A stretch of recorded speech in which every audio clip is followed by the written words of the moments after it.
Bonjour à tous les scorpions et joyeux mois de décembre. Ça y est, on a perdu le soleil, on a perdu Mars.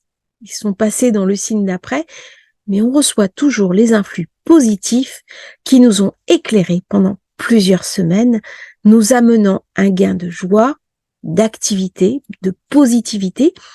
Nous avons eu notre anniversaire, nos révolutions solaires. Nous commençons l'année astrologique d'un bon pied. Eh bien là, nous avons un petit cadeau qui arrive, qui est Vénus, qui va arriver chez nous à partir du 4 décembre. Autant dire qu'elle va ramener cette douce Vénus des envies de romance, des envies de s'émerveiller, des envies de voyage, mais aussi des envies de gagner de l'argent. Le soleil Mars, c'est dans la deuxième maison. Hein, si on regarde bien le scorpion, on va penser argent, on va penser finance, on va penser réussite. C'est le moment pour se faire confiance. Alors, c'est le moment aussi où, attention, on doit ne pas trop dépenser. Et surtout l'argent que je n'ai pas. Ça va me poser les questions sur du long terme de mon rapport à l'argent.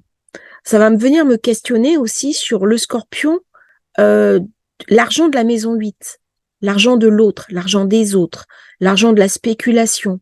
Est-ce que je m'autorise ou pas à spéculer? Est-ce que je m'autorise ou pas à prendre des risques? Qu'est-ce que je fais de mon argent? Qu'est-ce que je fais de mes investissements?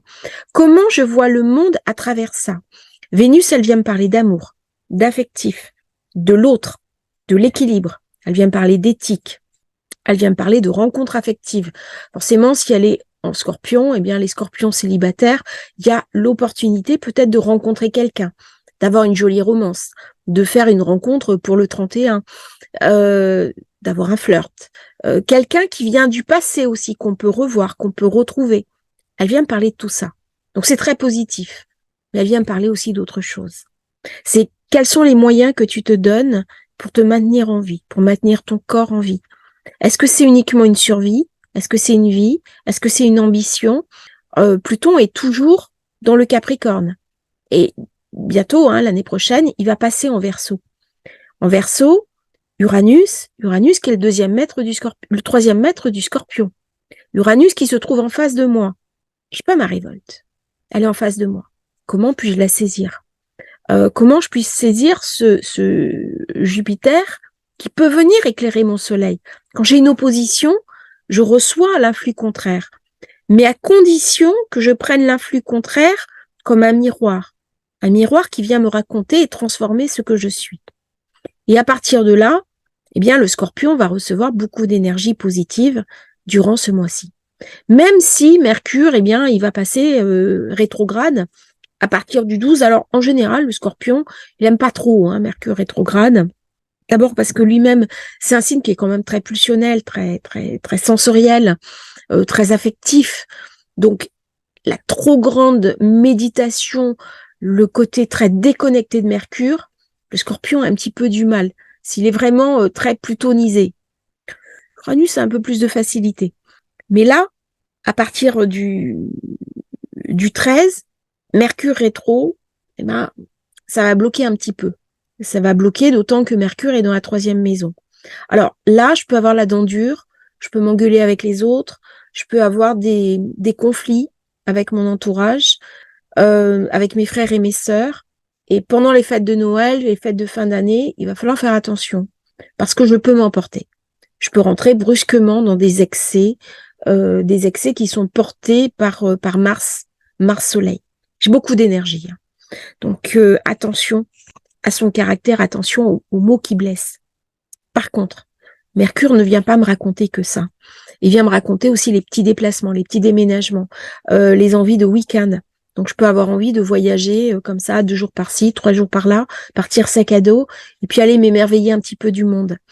Mercure, il vient me raconter aussi, quand il est rétrograde, que je vais intérioriser mes actions, que je vais intérioriser ma pensée. C'est donc un moment de bilan extraordinaire en cette période de fin d'année, mais c'est aussi un moment où je peux écrire, où je peux prendre du temps pour écrire. Ok, je vais gagner moins d'argent, mais je vais consacrer un temps pour poser mes idées. C'est-à-dire que si j'ai des projets d'écriture, si j'ai des projets pour créer une dynamique différente, une méthodologie de soins, une méthodologie, quelle que soit la méthodologie, je vais avoir la latitude mentale pour le faire. Je vais être plus focus, plus concentré, je vais arriver à calmer si jamais j'ai des problèmes de TDA ou d'hyperactivité cognitive, ce qui est souvent le cas chez des scorpions, surtout dans la période après Covid. J'ai remarqué que dans cette période d'après Covid, c'est ce que je reçois vis-à-vis des personnes qui viennent me voir. Il y a beaucoup de personnes qui ont une forme d'emballement cognitif, qui n'arrivent plus à se concentrer, qui me disent ma tête c'est des papillons et ça s'envole de tous les côtés, comme si j'arrivais plus à contrôler ma pensée. Eh bien là, dans ce Mercure rétrograde en Capricorne, qui revient en Sagittaire, la pensée se focalise. Et donc je vais pouvoir écrire, je vais pouvoir me concentrer. Il y a un passage qui est assez court. Ça veut dire que je vais devoir travailler vite. Je vais pouvoir me faire aider en cela par des IA ou par des intelligences autres de l'ordre d'Uranus. Hein. Donc cette période, si j'arrive à bien la négocier, elle peut être formidable pour moi parce qu'elle vient me parler aussi de mes ambitions. Elle vient me parler de mon enthousiasme. Le soleil Mars, Sagittaire, c'est toujours enthousiasmant. Hein. C'est pas pour rien que le Sagittaire est juste après le Scorpion. C'est-à-dire une fois que j'ai traversé l'ombre, une fois que j'ai passé la nuit obscure, une fois que j'ai dépassé mon côté dépressif et mon côté douloureux, pouf, toute la lumière s'ouvre. Donc il y a cette lumière du Sagittaire qui est déjà là dans le Scorpion. Elle est déjà visible. En plus, j'ai Neptune qui va redevenir direct à partir du 6. Donc toute la génération des personnes qui ont Neptune en Scorpion, elles vont recevoir des influx. Elles vont recevoir de l'intuition. Elles vont pouvoir les appliquer alors que ça a été réfréné pendant ces derniers temps. Donc là, c'est véritablement pour le mois de décembre des ouvertures de portes au niveau des scorpions. Alors forcément, on est en période de Noël, on a envie de dépenser de l'argent, on a envie de se faire plaisir. Là, il peut y avoir un peu de frustration. À partir du moment où, du 13 décembre, suivant où est placé Mercure dans votre thème, on va le ressentir plus ou moins fortement. Mais c'est pas le moment de s'engager. C'est pas le moment de signer des documents juridiques profonds. C'est pas le moment de partir sur un gros contrat, sur un achat immobilier. C'est un moment, au contraire, où il va falloir mesurer un petit peu. Alors, le Scorpion, il n'aime pas trop ça. Mais là, Mercure vient me parler de mesure. Il vient me parler d'attente. Il vient me raconter que c'est le moment de faire attention à ce que je fais. Ne prenez pas les choses à la légère. C'est le moment aussi, en maison 2, pour prendre soin de mon corps, de ma chair. Hein, Vénus, c'est la planète de la chair. Si elle rentre dans le signe du Scorpion, eh bien, elle vient me parler aussi de ma santé. Par contre, j'ai un petit peu un choix à faire. Soit je m'enthousiasme complètement de cette Vénus qui est là, qui est présente, et puis je vois les choses du bon côté, et je peux m'enthousiasmer, je peux m'imprégner de beauté. C'est-à-dire, je peux décider d'aller dans des musées, au théâtre, à des concerts, écouter de la musique, voir de belles choses. Ou alors, je peux décider de voir le monde par une lorgnette beaucoup plus sombre. Là, il y a quelque chose, un choix qui m'est donné. Hein. Tant que ça sera pas débloqué, de toute façon, du côté de Mercure, il y aura un petit peu de frustration. Bon, la nouvelle lune sera en Sagittaire le 12 décembre. Et là, elle va m'impacter au niveau de mon thème. Regardez ce que vous avez dans cette position au niveau du Sagittaire. Mais de toute façon, je vais recevoir des influx. Des influx dont j'ai pas forcément conscience parce que je suis la 12e maison du Sagittaire. Donc, il y a quelque chose de secret, il y a quelque chose qui travaille à l'intérieur de moi qui va déboucler un petit peu plus tard. Alors, quand je vais avoir la pleine lune, elle va être en Cancer. Et le Cancer, c'est une maison qui m'est favorable. C'est une maison d'eau. Donc, je vais pouvoir me mettre en communication avec mes sentiments. Peut-être qu'au mois de décembre, je me suis un peu décorporée de mes sentiments.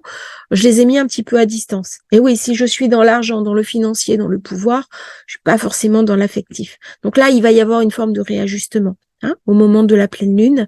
Quelque chose qui m'est montré. Quand le soleil va rentrer en Capricorne, le 22, à ce moment-là, j'ai vraiment envie de penser communication, marketing, marketing de réseau, comment je vais parler aux autres. Je vais pouvoir relancer, par exemple, si j'ai des transmissions, des écrits, de l'enseignement. Et tout ça, ça va se mettre au service un petit peu du financier. Alors, ça peut être des réunions professionnelles, des négociations, de la vente, du commercial. On dit toujours que les scorpions sont très bons en commercial. Bon, moi, honnêtement, je suis pas très bonne, c'est pas ma spécialité. Mais Vénus, elle ramène de l'équilibre, elle ramène de la sympathie. Donc, les gens vont être plus sociables avec moi. Je vais être plus à même de vendre des choses, de trouver les bons mots, de trouver la bonne négociation. Et du coup, je vais être plus appréciée. durant cette période. Ce qui est quand même agréable parce que des fois, le Scorpion, c'est un peu l'oublié du compte au niveau des signes astrologiques. Hein. Le Sagittaire, lui, par contre, deuxième maison, très philanthropique, très généreux, très optimiste. Donc, je peux être invitée à donner un petit peu d'argent à des œuvres caritatives, mais attention à ne pas aller trop loin parce que ce sont quand même des dépenses impulsives. Donc, attention aux tensions, aux conflits liés à l'argent, parce qu'on parle beaucoup de tensions à ce niveau-là.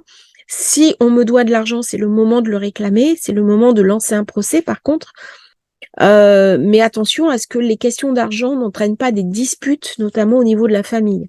C'est pas le meilleur moment pour prêter de l'argent à ma famille. C'est pas le meilleur moment pour faire un prêt immobilier. Donc, si je suis Scorpion, que j'ai aussi un ascendant Scorpion, en fonction de là où va se situer mon soleil, mon ascendant, il y a une forme de leadership, de charisme, de puissance qui est là pour le mois de décembre. Donc, quelque part, ma vitalité, mon corps physique vont mieux marcher. C'est pas un mois où je vais avoir des problèmes de santé. Même si j'exagère un petit peu au niveau de la table, Vénus va être indulgente avec moi. Bon, je vais un peu boire, manger, prendre du poids, c'est les vacances, mais de toute façon, début janvier, je reperdrai tout. Donc, c'est pas le moment, voilà, de se faire du mal parce que je vais faire quelques petits abus gustatifs. Bon, après tout, c'est les fêtes, il y a le chocolat, je peux être un petit peu tentée par ça. Vénus vient calmer le jeu. C'est pas toujours le cas. J'ai de la chance pour une fois. Je suis là vraiment privilégiée. Alors, par contre, lorsque après le 22, le soleil qui passe en Capricorne, il vient mettre un peu des barrières, mettre un peu des limites. Donc, on va penser famille, fratrie, frères et sœurs, voisins de quartier, nouvelle amitié, petit voyage. On peut partir en week-end à ce moment-là. Mais il y a quelque chose qui va apaiser tout ça. Normalement, je suis le belliqueux, je suis quelqu'un qui, quand il y a une tension, j'ai tendance des fois à ne pas réfréner mon impulsivité. Je suis quelqu'un de très entier. Et ben là, je vais mettre un petit peu dans mon vin par Vénus, qui vient sociabiliser tout ça. Donc c'est le moment un petit peu de faire des affaires. C'est le moment de regarder un petit peu notre trésorerie et de faire ben voilà, on arrive à la fin d'année, si on me doit de l'argent, c'est le moment de faire rentrer. Donc, c'est le moment aussi pour vendre des produits, pour gagner de l'argent, pour essayer de vendre, de rentrer dans un plus gros projet. Si je cherche un emploi, normalement, c'est pas le meilleur moment, mais là, c'est un peu différent. Parce que Vénus, elle débloque des choses. A fortiori, parce qu'elle maîtrise le nœud sud. Bon, Pluton, il est toujours en Capricorne, mais une fois que Mercure va avoir fini sa rétrogradation, paf, Mercure, il va revenir vers Pluton. Donc, il y a quelque chose qui va s'ouvrir. Et puis, je vais avoir Soleil et je vais avoir Mars aussi qui vont passer dans le Capricorne. Et ça va venir, quand le Soleil va être sur Pluton, ça va venir m'éclairer. C'est-à-dire que là, il y a quelque chose d'un rayonnement, il y a quelque chose de positif qui va m'être montré. Donc, un mois positif pour les Scorpions. Profitez-en. Et puis, merci pour votre fidélité. N'hésitez pas à liker, à vous abonner à la chaîne. Et à bientôt pour un nouveau partage sur Astrologie Facile.